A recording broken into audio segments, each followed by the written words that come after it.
Smoked salmon, valued for its salty and homely flavor, is often considered a delicacy due to its relatively high cost. The secret to preserving its delicate taste lies in the age-old smoking technique. But how are thousands of salmon processed each year? In this video, we will discover how smoked salmon is made in the form of large fillets in factories. The history and development of smoked salmon begins with the basic need to preserve and extend the shelf life of food. For thousands of years, smoked fish served as a survival food. Smoking has been used by Native Americans and Scandinavians for thousands of years as a preservation technique. People cured their catches by hanging them to dry or smoking them over an open fire. This allowed residents of cold climates to accumulate nutrient-rich fish for the long winter months. To preserve salmon, it undergoes high temperatures to keep it edible for an extended period. During World War II, a smoking method was developed to preserve fish and transport it for a longer time. Salmon almost faced extinction due to overfishing and pollution. When this happened, prices soared, and laws regulating salmon fishing were established to protect the species. Today, salmon is part of our diet and is considered a luxury food. To produce smoked salmon, you need a fresh salmon of the highest quality. So it is brought daily from Scotland, where freshness is the most important quality. No more than 2 days pass from the moment the fish is caught in the water to its consumption, emphasizing the commitment to maintaining freshness. The first phase begins with fishing and transporting the salmon to the factory. The factory receives the first delivery of fresh salmon, each weighing over 10 kilograms. Once the fish arrives at the factory, they are placed on the conveyor belt of the processing machine, which can select larger fish at a rate of up to 20 fish per minute. Next, the fish is filleted by hand. This involves skillfully separating the useful parts of the fish from the unwanted ones. Salmon cannot be smoked in one piece, so the work of the filleters is to cut them to size. The filleting team carefully examines each salmon before proceeding to its experienced manual cutting. Handling wet fish is not easy, so they spread a layer of sea salt on the tables to prevent it from sticking. The salt also acts as a purifying agent. First, they cut off the head and tail, then split it in half and remove the backbone.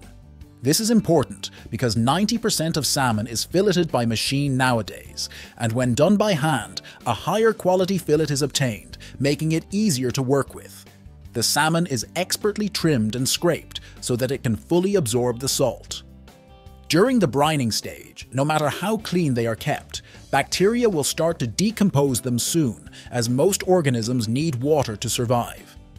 To eliminate them, moisture is extracted from the salmon, and this is achieved through brining. Each worker sprinkles a mixture of sea salt and brown sugar over the fish. The first part of the transformation process is the curing. The salmon will be in the brine for about 7 days before undergoing the smoking process. After curing, the fillets weigh 10% less, preserving the salmon's flavor. The salt absorbs moisture from bacteria, and the sugar maintains wet weight and adds a nuance to the final flavor. The fillets are checked and cleaned after curing. The salmon is then moved to the smoking oven, which will further reduce the fish's water content. In the oven, the salmon is hung, air-dried, and smoked for another 24 hours.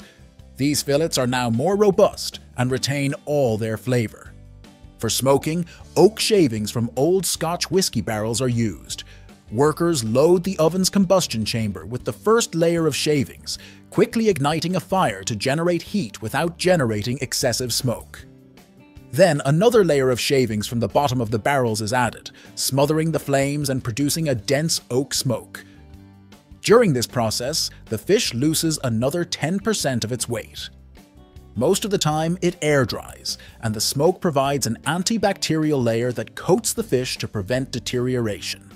Preservation was the original purpose of smoking fish. Today, smoking fish is all about enhancing the food's flavor and color, and when it's done right, the results are superb.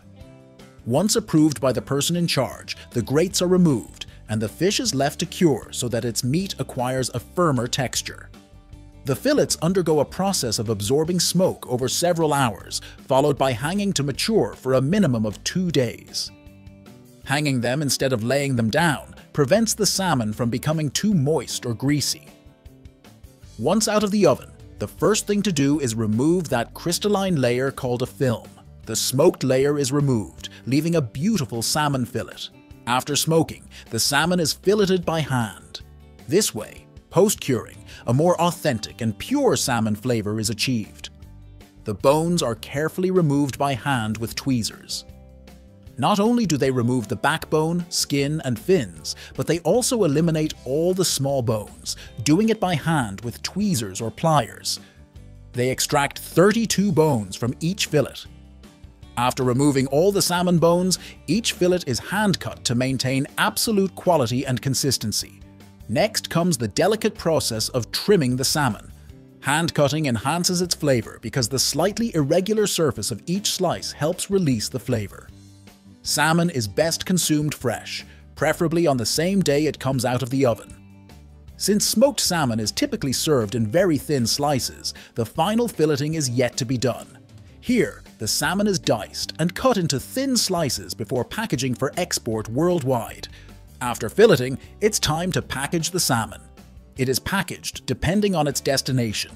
The slices are skillfully reassembled and wrapped to be delivered as soon as possible. It undergoes a strict quality control procedure, resulting in a fresh and high-quality product that is vacuum sealed to preserve its freshness during transportation to the consumer. The purpose of vacuum packaging is to preserve its nutritional and organoleptic properties. The packaging involves removing the oxygen from the inside of the salmon package. This prevents the fish from oxidizing, contributing to prolonging its shelf life and quality before reaching the consumer. A vacuum-sealed salmon can last up to 18 months in perfect condition. For retail sales, products are vacuum-sealed because it helps maintain the shelf life.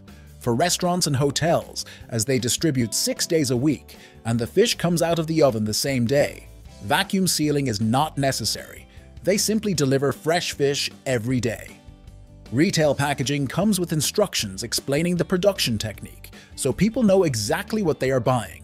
This traditional smoked salmon boasts a delicate texture, it's not over-smoked, and the salmon is not oily. These salmon slices are sent to restaurants and retailers, and in just 2 days since it came out of the water, you get a traditional product that has remained unchanged for over 100 years and is consumed worldwide. If you want to know how canned tuna is made, watch the video on your screen. Like the video if you have enjoyed it and share it with your friends. Also, subscribe to this channel by activating notifications to continue learning. Thank you for watching.